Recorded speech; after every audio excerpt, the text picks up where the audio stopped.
Bismillahirrahmanirrahim. Assalamualaikum warahmatullahi wabarakatuh. Bapak-bapak dan ibu-ibu jamaah ta'lim, jamaah Masjid Darul Arqam rahimakumullah yang saya muliakan dan saya hormati. Pada malam hari ini kita akan melanjutkan kajian kita masalah fikih, dan pembahasan kita beberapa waktu yang lalu adalah terkait dengan masalah maut atau tentang kematian. Beberapa hal sudah saya sampaikan terkait dengan masalah kematian ini. Yang berikutnya adalah apa hukumnya jika perempuan itu ikut berkabung ketika ada keluarga yang meninggal dunia. Dalam bahasa fikih disebut dengan ihdad, berkabung. Disebutkan di sini bahwa sebagaimana laki-laki, bahwa perempuan itu juga boleh berkabung, boleh bersedih, boleh berduka cita ketika ada anggota keluarganya yang meninggal dunia. Hanya di dalam Islam bahwa berkabung itu atas kematian keluarga kita tidak boleh berlangsung terlalu lama, dan itu pun hanya dibatasi maksimal berkabung itu hanya dalam waktu 3 hari saja.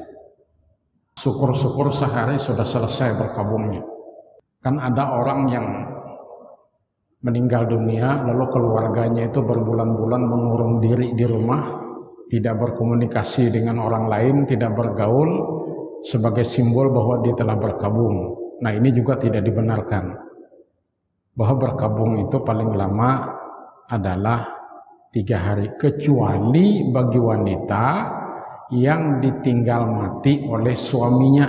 Itu boleh lebih daripada 3 hari, bahkan sampai dengan selesainya masa iddah. Disebutkan di sini bahwa berkabung lebih dari 3 hari tidak diperbolehkan, kecuali jika yang meninggal adalah suaminya. Maka ia wajib atau boleh berkabung atas kepergian suaminya selama masa iddah. Berapa lama masa iddah perempuan yang ditinggal mati suaminya itu? Yaitu 4 bulan 10 hari. Artinya sejak suaminya meninggal hari itu, maka itu dihitung sudah hari pertama sampai dengan 4 bulan 10 hari. 4 bulan di sini, bulan yang mana yang dipakai? Apakah bulan Masehi atau bulan Hijriyah, Qamariyah? Nah, karena kita ini dalam hitung-hitungan agama, termasuk misalnya ketika menentukan puasa Ramadan, ketika menentukan puasa Arafah, puasa Asyura, Idul Adha, Idul Fitri, itu menggunakan penanggalan Hijriyah, maka itu artinya hitungan bulan di situ adalah menggunakan bulan Hijriyah. Yang jumlah harinya itu kalau tidak 29 ya 30. Jadi mengikuti perhitungan kalender pada saat itu berlaku. Sekarang bulan Safar. Ini berapa hari bulan Safar itu? Kita lihat kalender Hijriyah. Maka hitungan 1 bulannya itu adalah dihitung berdasarkan jumlah hari pada saat bulan Hijriyah berjalan.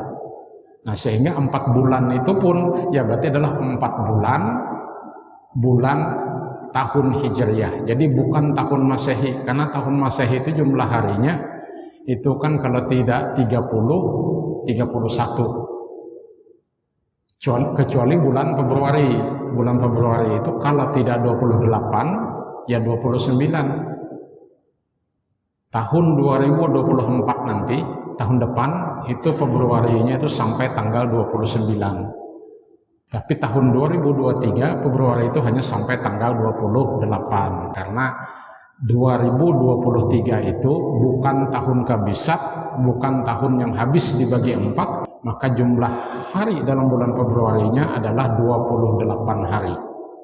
Tetapi kalau tahun kabisat, jumlah hari dalam setahun Masehi itu adalah 366 hari, bukan 365.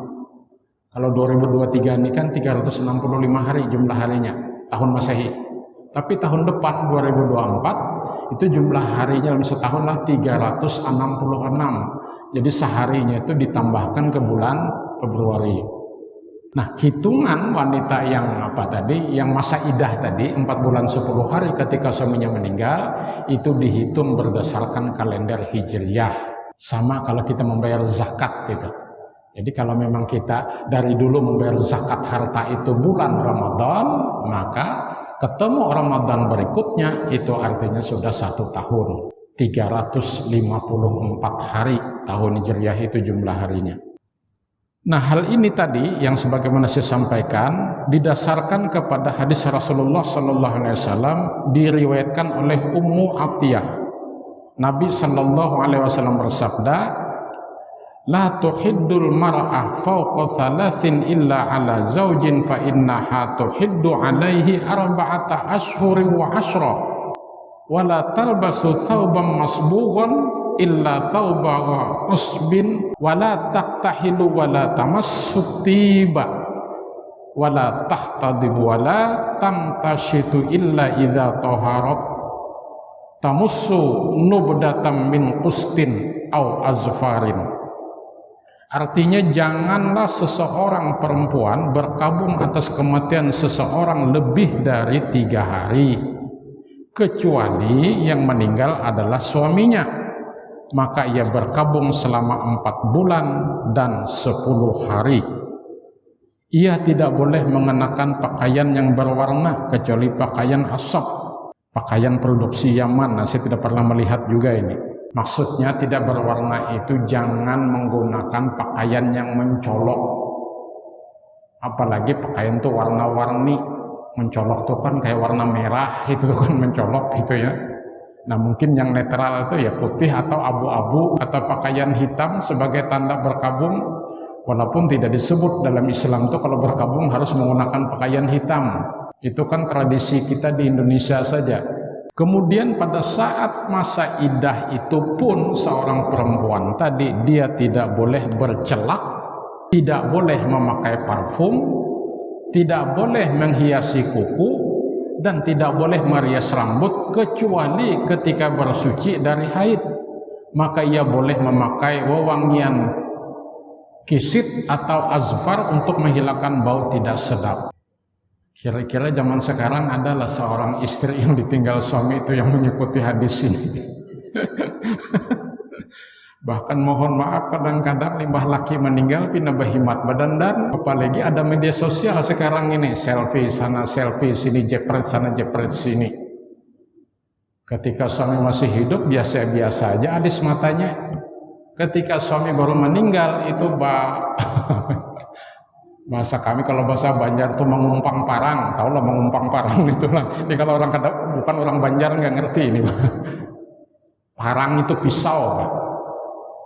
Kalau pisau bahasa Indonesia itu bahasa Banjarnya lading, tapi kalau bahasa Dayak pisau itu ya parang, umpang parang, sarung dari pisau itu.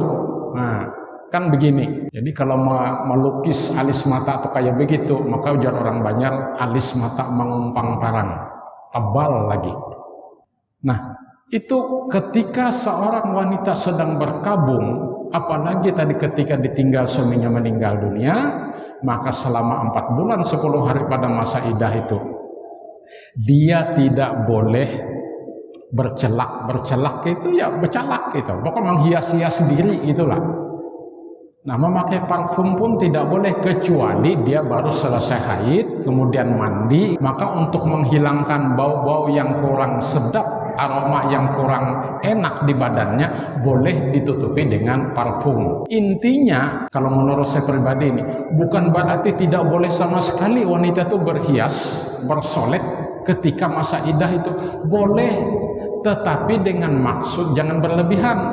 Dengan maksud berhias diri, bersolek, bakupur, baginjo segala macam itu tidak ada niat dalam hati untuk menarik perhatian laki-laki lain. Jadi kalau dalam rumah aja sih nak baginjo, pakai lipstik. Sebab kalau terbiasa menggunakan lipstik, begitu tidak pakai lipstik lalu muka kelihatan pucat.